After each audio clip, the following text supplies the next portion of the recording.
The Lafayette Parish School System has launched an investigation into one of its own. A teacher at Lafayette High School accused of throwing a hammer at a student. News 10's Renee Allen has the story.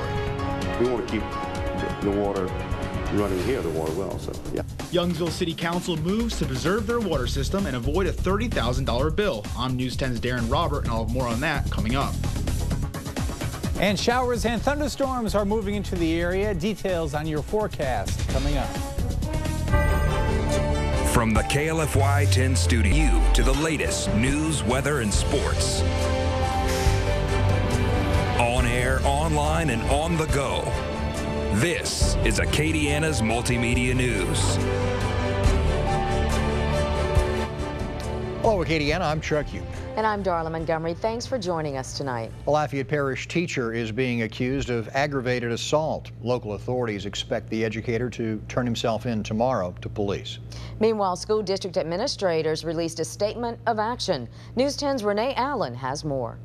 A representative of the parish immediately following the accusation, the school system then turned that information over to the police department. The police then conducted their own investigation. According to police, a Lafayette High School teacher, Jean Daigle, apparently threw a hammer in the direction of a student. The incident is said to have happened during class Friday of last week. A parent of a student in that class that day says her son was nearly hit by the tossed hammer, but she didn't file charges because she didn't want the teacher to be arrested. The parish school system says they heard of the alleged incident and stepped in and Paul Mouton of the Lafayette Police Department. Anytime we do an investigation, we want to make sure that we have all the facts and we have all the information in order before we take any type of action, because we don't want to take the wrong action.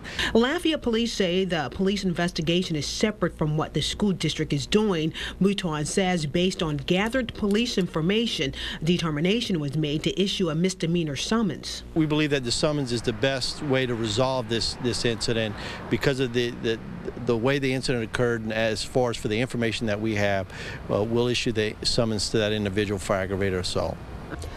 And on the outcome of this alleged incident. In the newsroom, I'm Renee Allen for KLFY Multimedia News.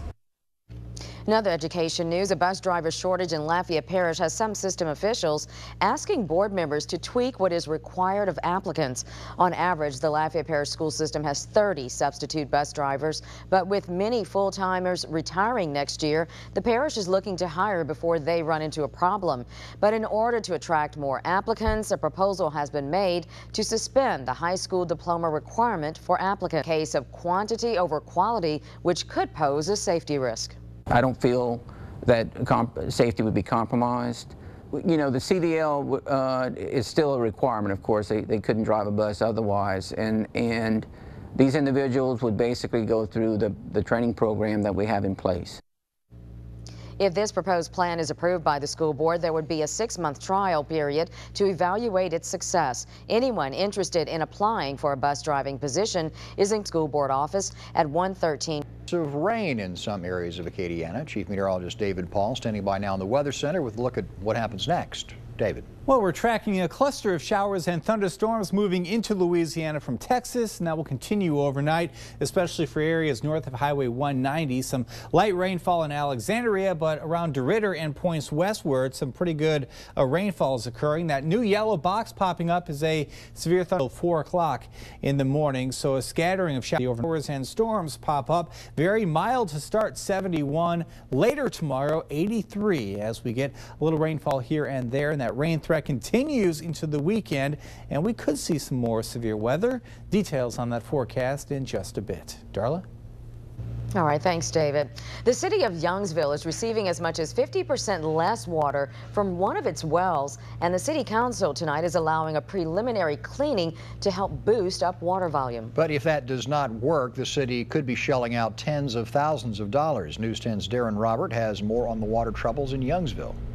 For the residents of Youngsville running out of water, and the CEO of the city Lafayette utility system run dry. But volume in the water pumps, which controls half of Youngsville's water, was a matter of concern for the city council on Thursday night. The wells need to have some work done to them, which is something that needs to be done periodically. It is not they're not in any major danger of running out of water or etc. They still have plenty of water. Gus Thibodeau of the Youngsville Water Department suspects water well number 3 is causing the lack of volume in the system because pump number 3 is working far below its expected output. When it gets a little bit less, water pumps is their first plan of attack because of the cost, about $700 per pump. We're going to try to do the minimum cost-wise first. If it doesn't work, we'll have to get a well people to pull the wells out and redo them. But Youngsville CEO Rick Garner, who declined to be on camera, says the next plan of attack could be costly.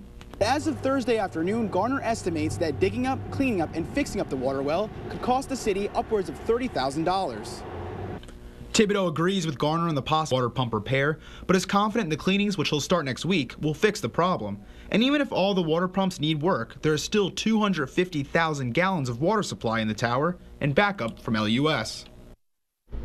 Well, the city already gets half of its water from LUS, but Thibodeau says they are trying to avoid needing any more and says there's a 3% chance or less that they will. Live in the studio for KLFY Multimedia News, I'm Darren Robert.